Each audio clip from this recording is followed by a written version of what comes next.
بسم الله الرحمن الرحيم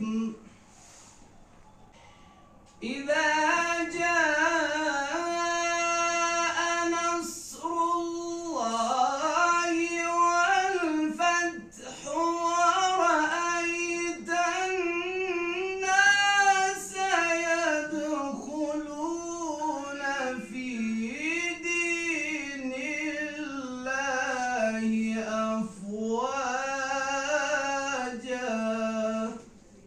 فسبح بحمد ربك واستغفره إنه كان توابا صدق الله العلي.